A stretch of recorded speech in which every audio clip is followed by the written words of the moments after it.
Good afternoon, everyone. Welcome to the Performance Driven Academy. We are excited to have you here today for our webinar talking about assessing corporate compliance, HIPAA privacy, and security. I'm Brandon O'Connor. I'm the Associate Director of CCSI's Center for Collaboration and Community Health. CCSI is an upstate New York partner for the Managed Care Technical Assistance Center, who's bringing you this Performance Driven Academy. As you know, MCTAC is a partnership between the McSilver Institute for Poverty Policy and Research and CASA. You should have all received the webinar slides and materials in your inbox from the PDA at ccsi.org email. If you didn't receive that, please just shoot us a quick email and we'll make sure to get them over to you. I think this is my second of maybe 4 plugs for please complete the end of semester midpoint evaluation. We sent you the link in your inbox. There's links in the chat, but it's really important that we know kind of what we're doing and if it's helpful for you and where else you might want us to focus MCTAC efforts in the future.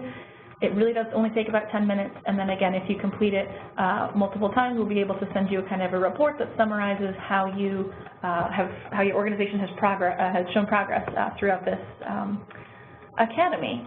We will be recording the webinars and posting them on the MCTAC website as usual. If you have any questions or comments at any time, please chat to all panelists. If we have time at the end, we will certainly address them, and if we do run out of time because there's a lot of content to cover today, then we'll be sure to have our experts kind of put together their responses and get that out to you at a later point.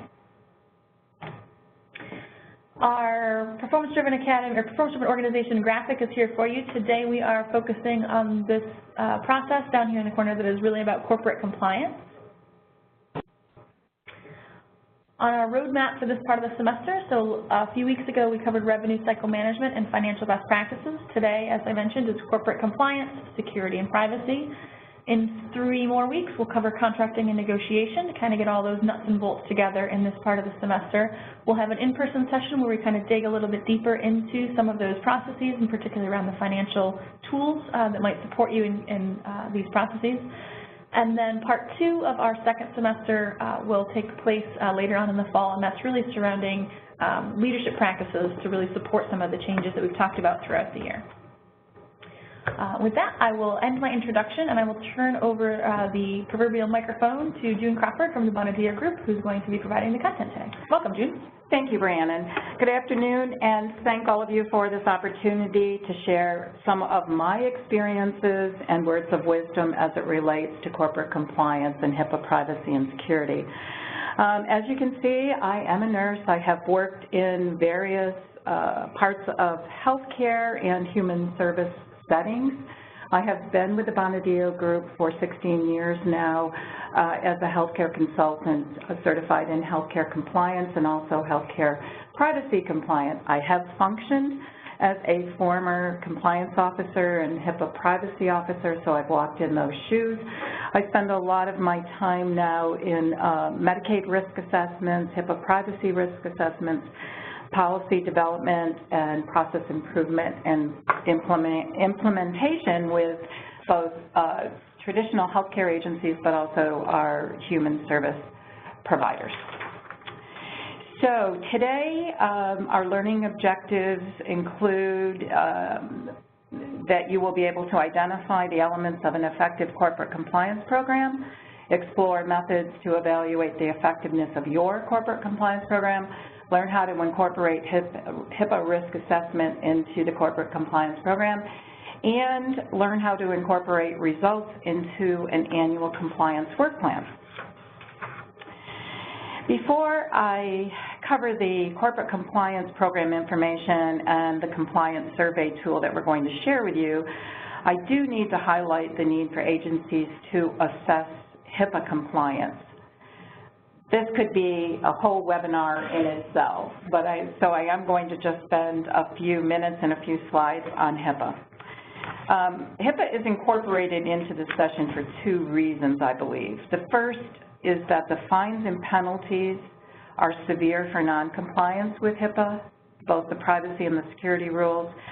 Audits and investigations are occurring, and some are random, and some are due to either Office of Civil Rights has received a complaint or a reported breach has been received and they decide to investigate. They can be desk investigations, audits, or they can be on-site. The most common findings in these audits and investigations are providers having the lack of required risk analysis, so I am going to spend some time on that, failure to have privacy and security policies and procedures, failure to train the workforce, not having business associate agreements in place, or not enforcing the business associate agreements. And secondly, I'm incorporating HIPAA into this session because risk assessment and auditing and monitoring are a component of an effective compliance program, specifically element number 6 of a compliance program. And a risk assessment is a requirement under the security rule. Now, on this slide, I have for you the security rule requirement, 164.308. An entity must conduct an accurate and thorough assessment of the potential risks and vulnerabilities to the confidentiality, integrity, and availability of electronic protected health information held by the organization. So you can see the requirement. HHS, Health and Human Services Office of Civil Rights, is a federal agency that's responsible for the administration of the HIPAA rule, and it's the Office of Civil Rights who conducts the audits and investigations and provides guidance. On the next slide, we have a little more guidance related to the HIPAA risk assessment from the Office of Civil Rights, where they state the risk analysis process should be ongoing. In order for an entity to update and document its security measures as needed, which the rule requires, it should conduct continuous risk analysis to identify when updates are needed. So the rule does not specifically prescribe or require a frequency for the risk assessment. The frequency varies by the organization and circumstances that may exist over time. The risk assessment may be conducted annually, some agencies every other year, every 3 years, or when there's a change, such as key turnover in the IT department, you have instituted new software, or you've had significant upgrades to your system. Those are all times that a risk assessment should be conducted. And when you're doing a risk assessment, you're not only assessing the integrity, the availability, the security of electronic protected health information, you also need to include protected health information in other forms, specifically paper. And the outcomes of the risk assessment have to be addressed by the covered entity or its business associate.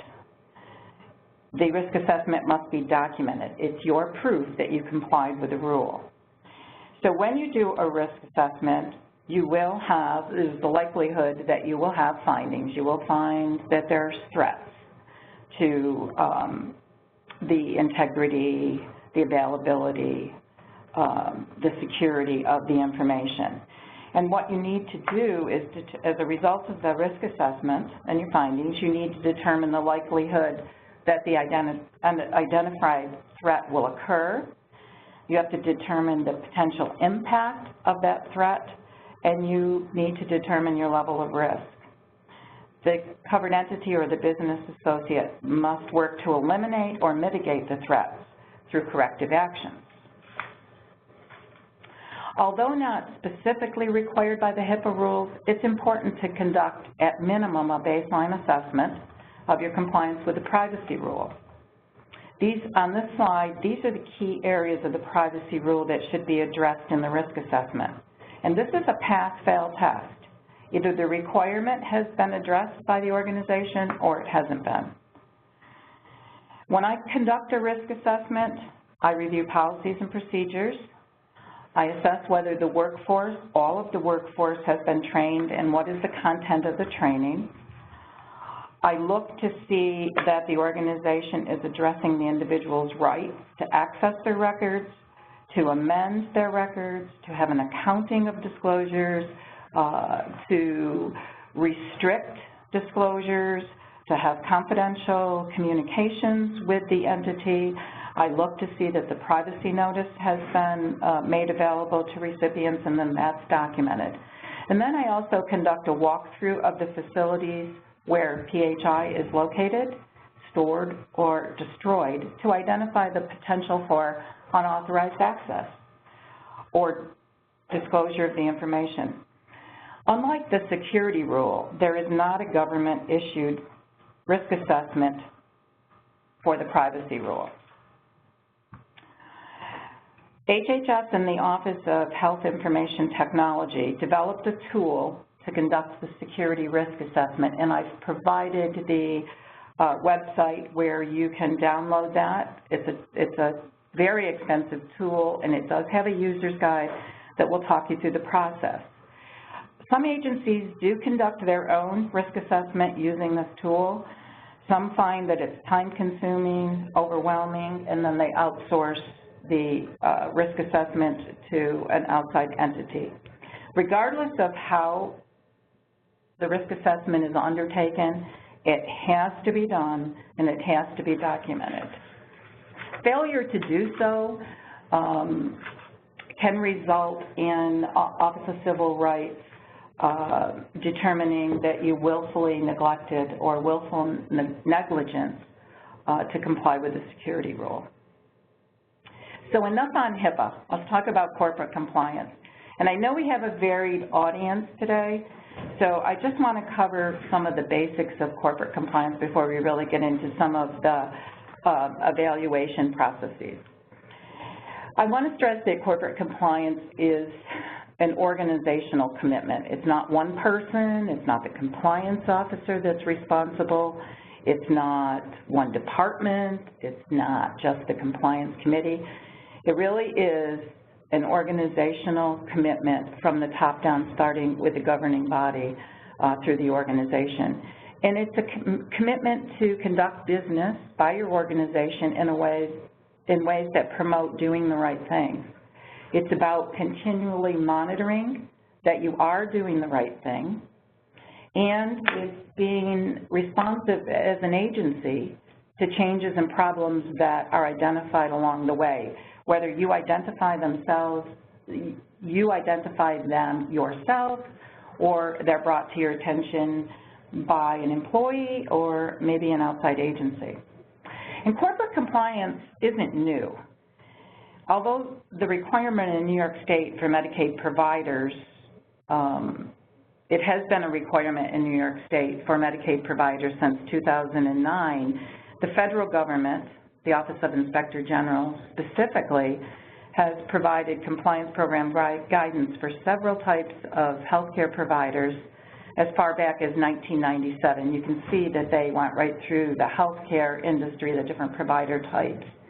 And then even with HIPAA in 1996, in efforts to reduce fraud, waste, and abuse in health care, there were some references to requirements for compliance programs. We had the Deficit Reduction Act in 0506, further requirements for Medicaid providers of $5 million or more to have compliance programs and communicate those compliance programs. Most recently, 2009, our New York State requirement, and then in the Affordable Care Act in 2013, nursing homes are now required to have a compliance program.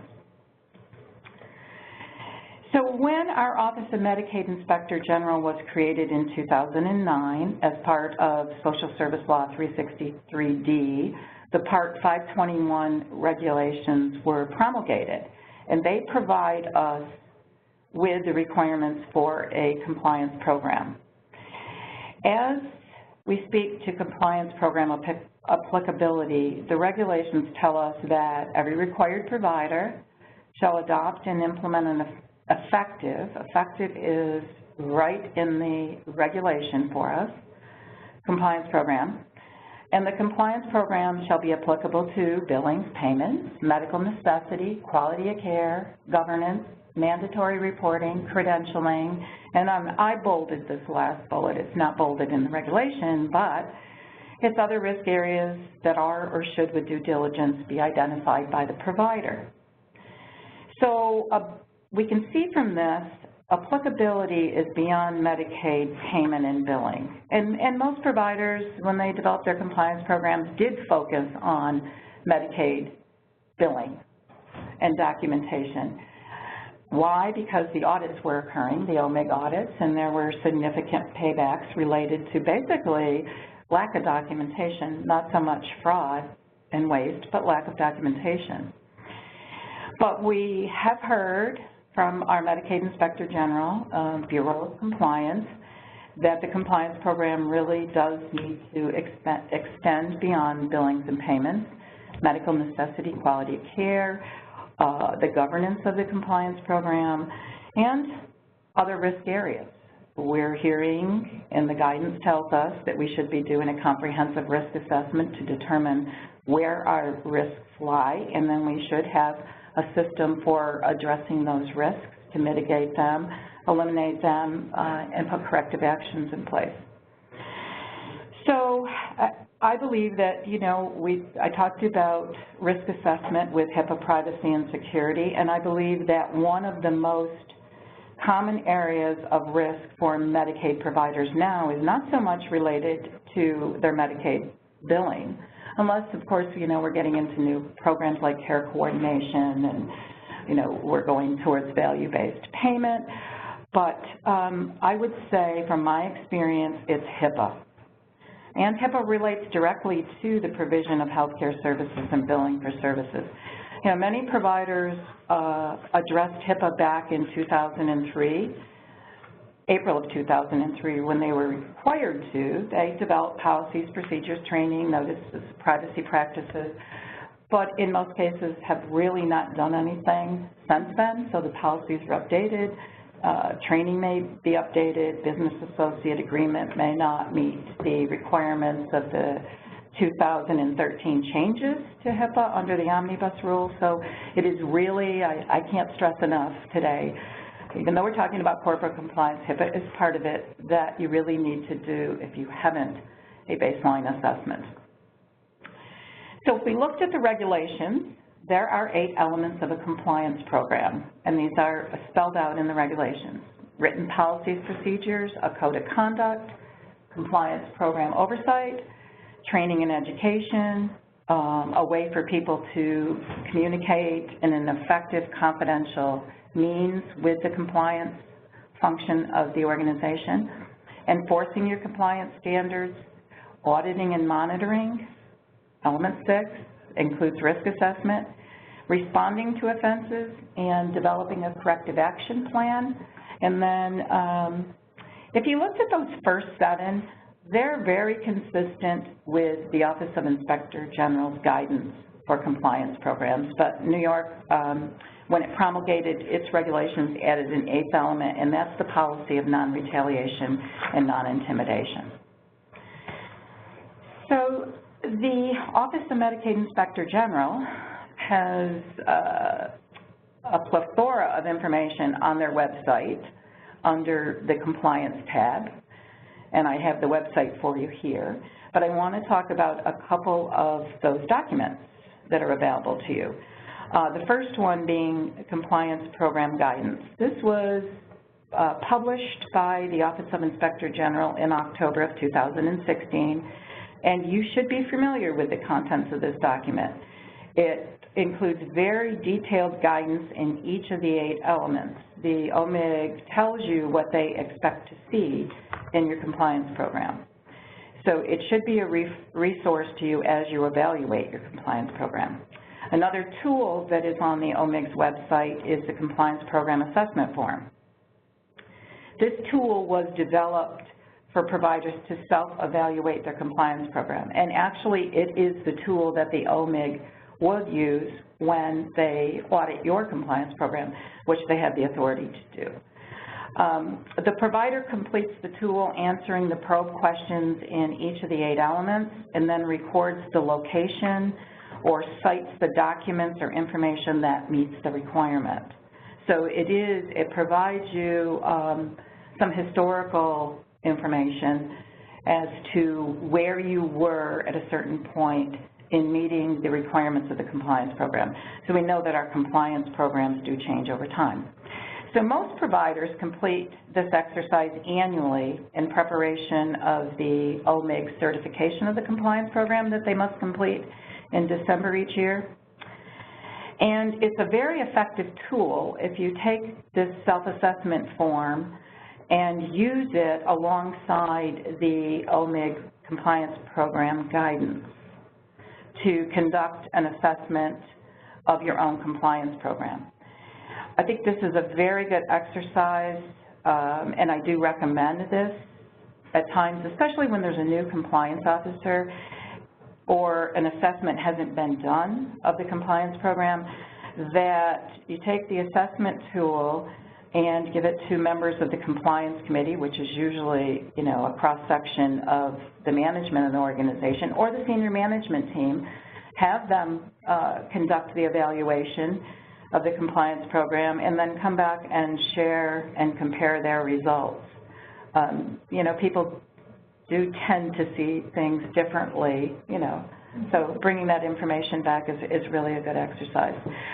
These next slides, I'm not going to go through them for the sake of time, but they do contain some best practices in each of the 8 elements.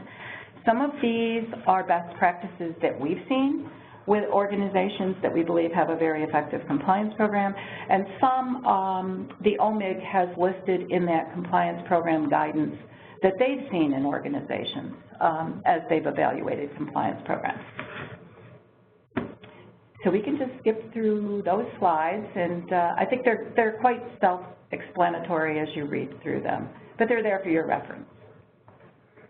So now I want to talk about, I talked about one tool that's available on the OMIG's website, the self-assessment form, along with the program guidance, but I want to talk about a tool that I'm sharing with you today that you can use to evaluate the effectiveness of your compliance program.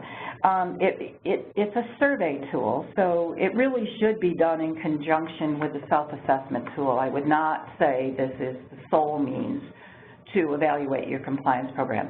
It's a means to gather information from the workforce, the employees, as to the level of communication about the compliance program, their understanding of key elements of the compliance program.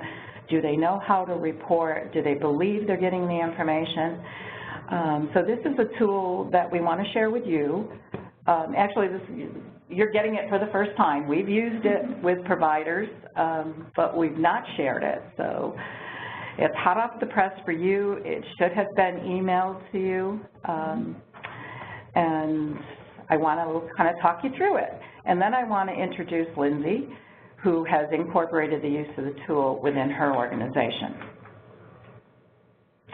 So our compliance team developed this employee compliance survey tool as a means to evaluate the effectiveness,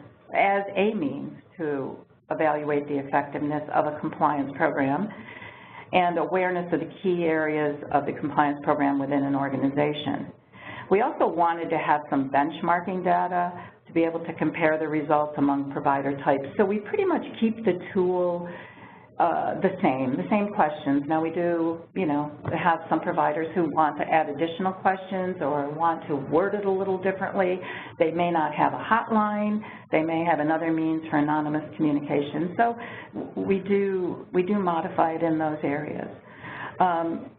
We've used this tool with a variety of provider types, large and small agencies. We've used it with our county clients, and they're a very diverse provider type, as is Lindsay's organization when she talks about the larger organization that Catholic Family Center fits within. A county, as you're aware, has healthcare components. You know, they have their mental health or their nursing home or their public health clinic, but then they also have non-healthcare departments, like the Department of Motor Vehicles or the Sheriff's Department or Buildings and Grounds, et cetera. So, you know, with our county clients, they have an overall compliance program, and we use this survey tool to gauge the level of understanding across the county as a whole. You know, we found initially with some of the earlier surveys that we had better results in the healthcare components because, you know, they understood compliance. Some of them had their own separate compliance programs for years. But when we're looking at other departments, corporate compliance was not a familiar term. So we wanted to make sure that they understood what a corporate compliance program was at their organization.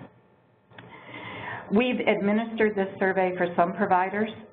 Some prefer this as it sends a message that the survey is confidential and anonymous. You know, when you complete a survey, you're always wondering, are they gonna know that I responded like this to the survey? So when it is outsourced or, you know, administered by another maybe entity, maybe a sister agency, you could have administered it, it sends that message. We use SurveyMonkey. We found this to be an inexpensive online survey tool. There's different levels of subscription to it. The recipients go online and complete the survey. The results are captured. The survey and the data remain in a folder on SurveyMonkey, so you can go back in, you know, a year later, pull up that survey.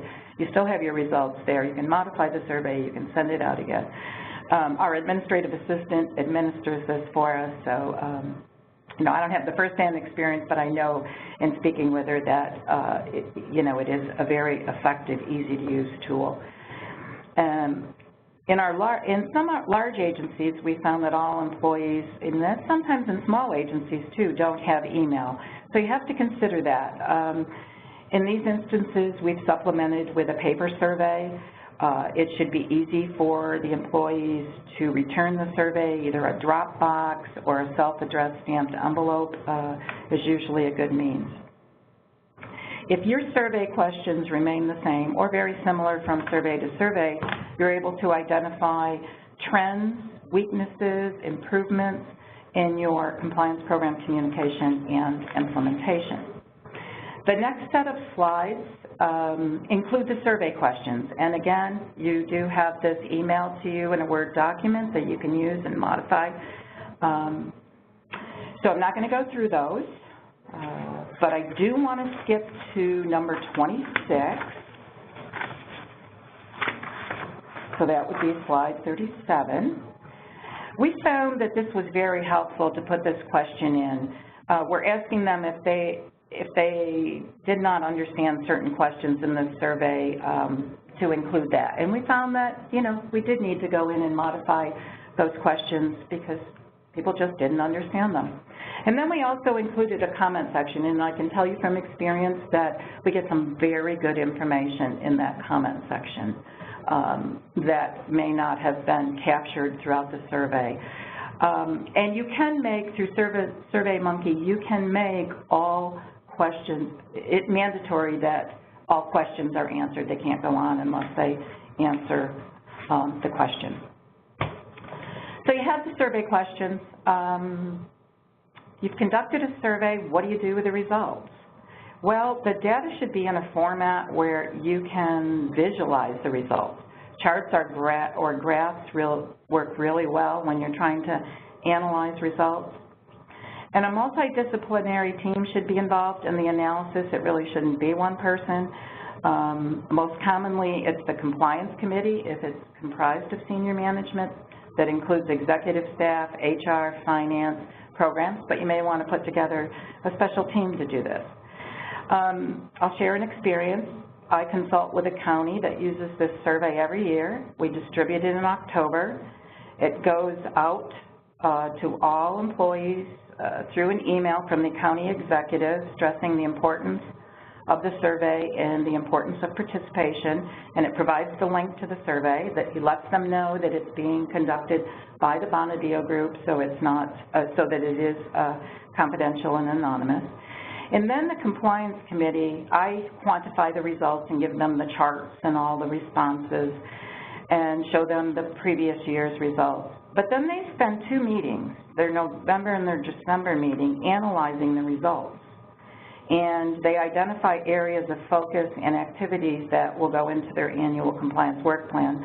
for the coming year. So one year the compliance officer had changed, and although it was communicated, they thought very well several times throughout the county, we found that when we did the survey, we had a low scoring for identification of the compliance officer. We also found that employees didn't believe that they had received ongoing compliance information or education throughout the year. So the compliance committee, struggled with that, what are we going to do, and determined as an action that the compliance officer would send out quarterly communication, and in that communication, it would identify himself as a compliance officer. It served two purposes, but it was communication about compliance-related matters that occurred. Talked about number of hotline calls or the nature of hotline calls that were received. So different topics each quarter, and it got the message out. So the following year, we saw an improvement in both areas of the survey. And of course, the results of the survey need to be communicated. They should be communicated to the board, to management, and the employees that participated in it. They need to know what you learned from the survey and, what actions you're going to take. How many times have you participated in a survey, maybe an employee satisfaction survey, but haven't really heard the responses or what management was going to do with the responses? And then, of course, you need to reevaluate. So now on these slides, before I introduce Wendy, these are some examples of findings. This first slide is a chart with data and a visual graph that I used with one of my clients. It was also helpful to include the historical results from previous surveys, so you can see 2015, 16, 17. We've got some numbers, we've got some response counts of participation. The next slide. The next slide, some more findings. We wanted to determine if our efforts to communicate the compliance plan and make it more available or visible. So from this, the data we found here, we did just that. We made it more visible on the internet. We included references to the compliance plan and the location and training, and we saw an improved response rate in this area, as you can see. On the next slide, after analyzing this data and looking at the means to communicate the hotline, the agency put up posters throughout the facility and also included the hotline number in the department telephone roster. So it became more visible, and as a result, we were able to determine, or we were able to see an improved score in this area. So those are some examples of, the visuals that you can use. You take the responses from SurveyMonkey, they come in an Excel sheet, and then it's pretty easy to transfer them over into charts and graphs and visuals. So now at this point, I'd like to introduce you to Lindsay Gozzi-Theobald.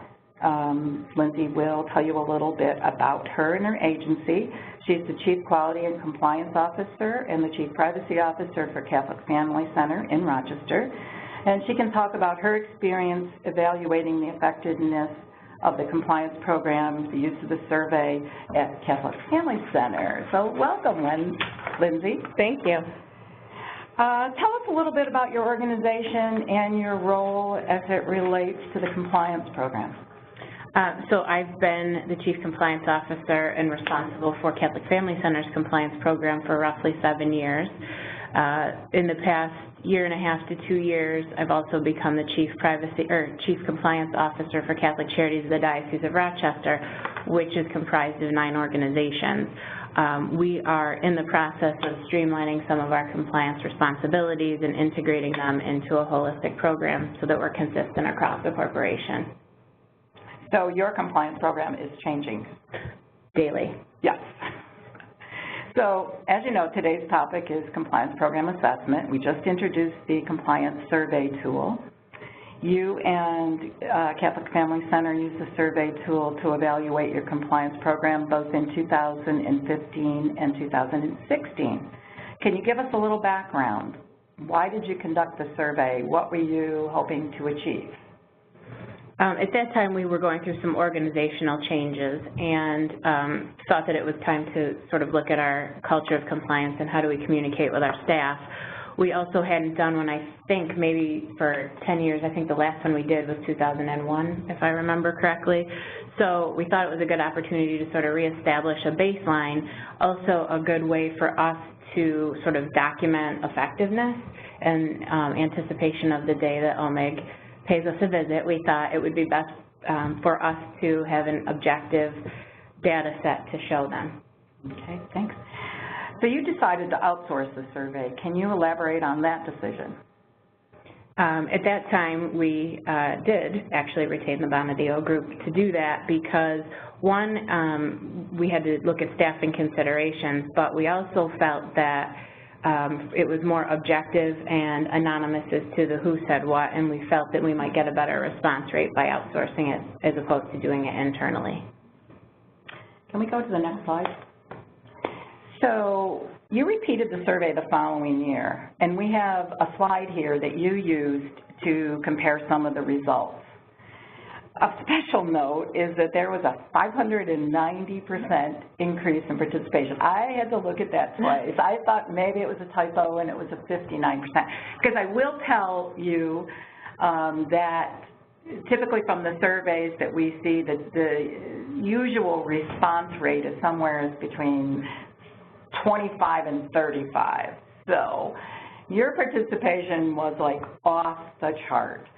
To what do you attribute the significant increase over the course of a year? For us, we actually sent out an email socializing what the survey was coming. It was anonymous and objective. We also had our senior leadership team encourage their direct reports and lines of business to participate in the survey. So we really just kept reinforcing it on a weekly basis during the survey period. Okay. And I think this is a very good visual. I mean, this is something that I think, you know, it gives the message that you want to send. We've seen improvement in these areas. This is something that, you know, management or a board, or even sharing this with the employee base, it just summarizes it well, I believe. Did you conduct any activities between these two surveys, 15 and 16, that you believe gave you improved results in 16? We did actually revise our compliance training and sort of make an enhanced effort to improve communication to the company. We also I tried to get emails out to staff periodically, just sort of telling them what's going on in the compliance function. In addition, we also began to celebrate Corporate Compliance and Ethics Week. And so for us, that was a daily reinforcement of a compliance, and each day had a new theme. And so we felt that that helped to get the message out and make people aware of different issues. Yeah, your compliance training just about nearly doubled. And knowing who the compliance officer is, look at those, how those results changed. Very good. Thank you. Sure. How did you communicate the results of the survey? To whom? Who did the information go to? Did you communicate to your board? We did. We first brought the information up through our compliance committee, which is a cross-functional team comprised of senior staff and some pretty high-profile compliance experts in the community. Reviewed those results, were pretty pleased, and then we did communicate those and share them with our board. Okay. All right. How did you and Catholic Family Center use the survey results to implement changes, other than, you know, the training and compliance week, compliance and ethics week? Any other means? We really did make more of an effort to sort of be the boots on the ground, really going out on a regular basis to the programs. We went from over a period of time, being the department that no one really wanted to talk to we now get invited out to the programs, but I think that was because we were making a commitment to being visible, coming to staff meetings, being a part of the team, so that it felt positive and proactive versus reactive. And did you do anything to send the message about compliance and ethics, or changes to your code of conduct, code of ethics at all? When policies changed, we did communicate out a copy of the new policy explaining what those changes to the policies were and what they meant for our staff or contractors, anyone who has agency email. We also, I will say, we use incentives to encourage people to participate in our compliance program. So we often will do giveaways for free lunches for the first department to complete compliance initiatives. We will sometimes draw Amazon gift cards and things like that for staff that we want to recognize, the first one to take a training.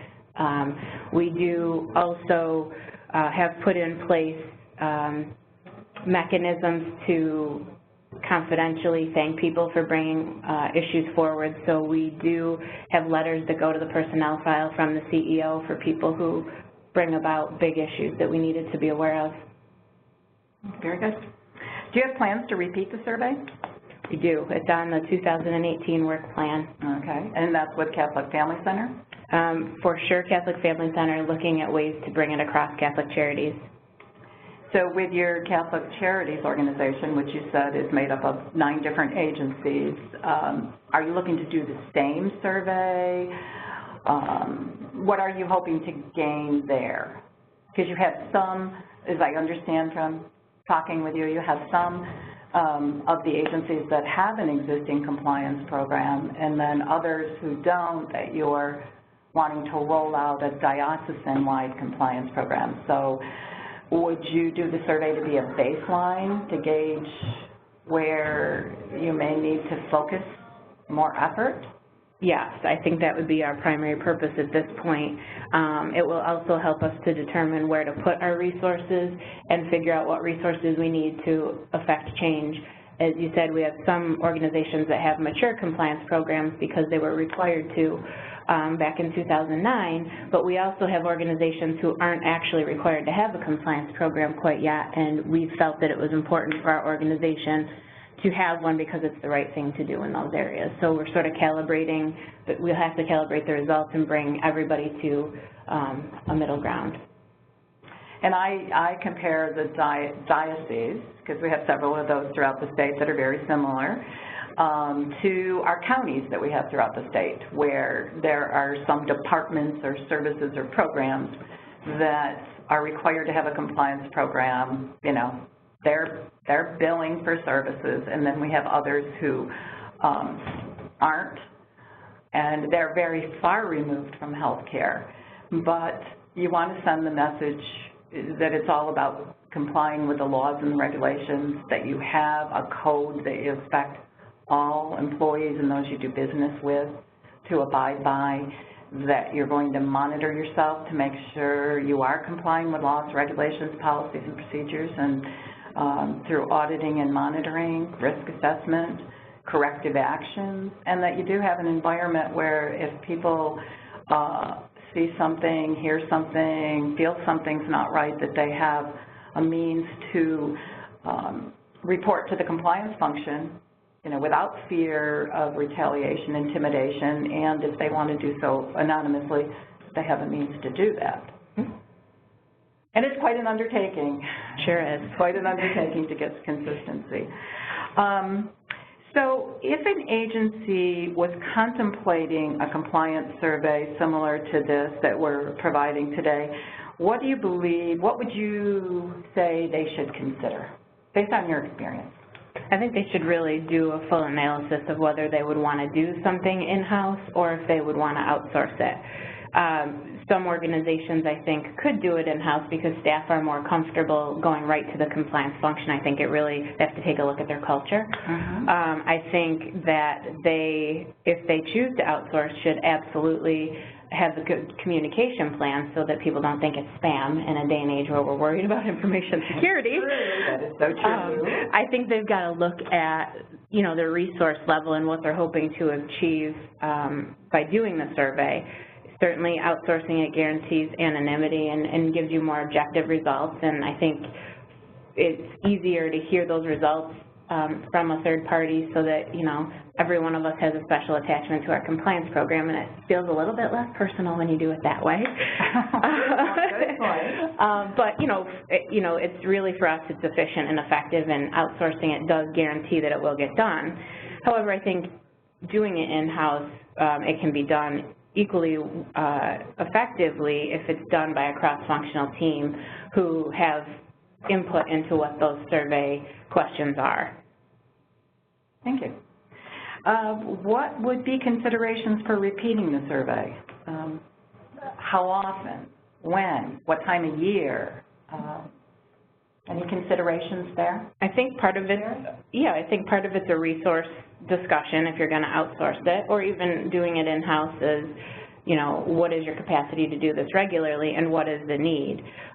You know, I think a best practice would be to do it annually, but when you get to the results that we achieved in this area, we took a year off and we're going to do it again. I think you've hit on it pretty well that when the compliance program changes or the compliance officer changes, that's really the time to do that survey. I also think for a new compliance officer coming into a position, it's a good way to level set what the organization really looks like and then measure yourself against that to show improvement to your board. Okay, very good. Thank you. Do you have anything else to add? I do not, but thank you for having me. Thank you. Thank you both for all of the great information that you guys shared about this very important topic. What we are going to do next is I'm going to talk for a few minutes about some of your next steps and takeaways and reminders. And while I do that, if you have any questions for either June or Lindsay, please chat them in to all panelists, and we will have a couple of minutes at the end for them to address some of your questions. So as you know, with our Performance-Driven Academy, we like to give you a handful of specific concrete steps that you can take to take some action on the content that we provided. And then, of course, I had to throw in my final reminder that one of your takeaways from today, really, if you haven't done it already, should be to complete the evaluation that we've sent out so that you can see, again, as has been talked about today and throughout the whole academy, you really want to be able to monitor your progress. So you want to be able to know, is what you're doing helping? Are the resources that you're spending, are they being spent wisely? Are you seeing the change that you want to see in the culture of your organization?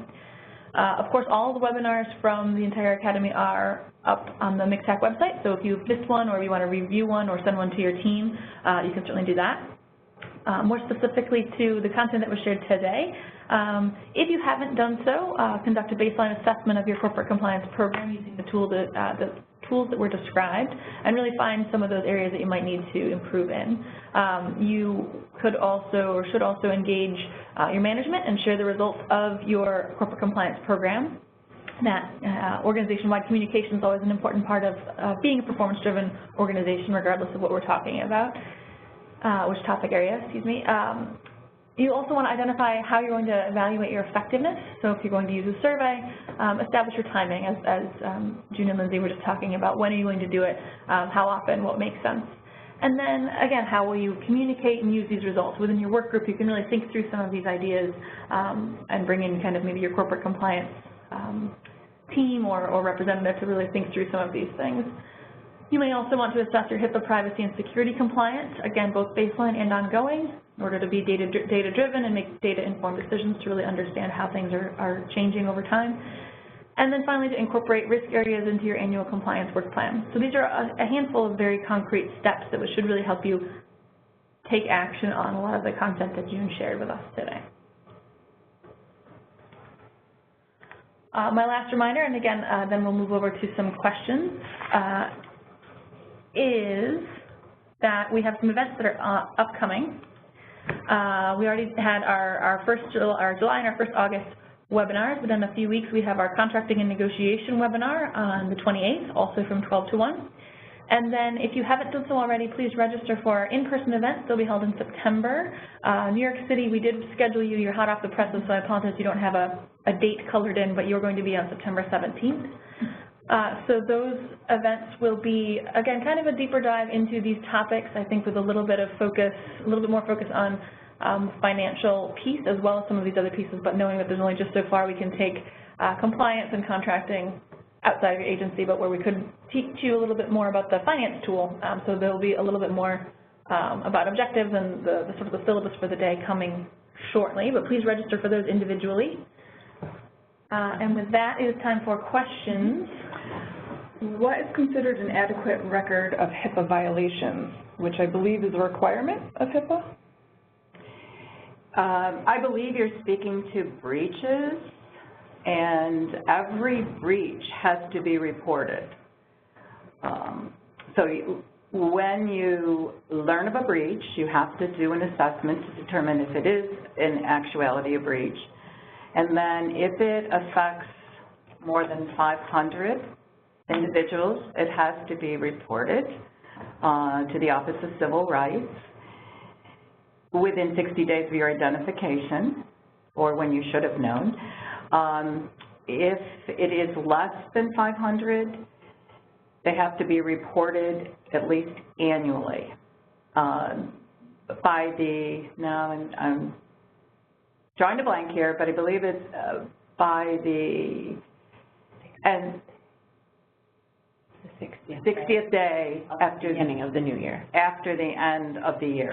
So 60 days into the new year, you have to report all of your breaches to the Office of Civil Rights. So they all get reported one way or the other, sooner or later. A report of a breach can subject you to inquiry from Office of Civil Rights. Sometimes it's just a letter. What happened? What did you do about it? Sometimes it's that they want more information and proof, and other times it's a knock at your door, a visit.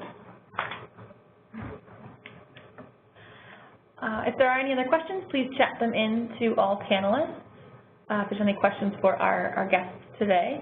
And if you have any general questions or comments about the Performance-Driven Academy, or you need any support, our email address is listed there for you.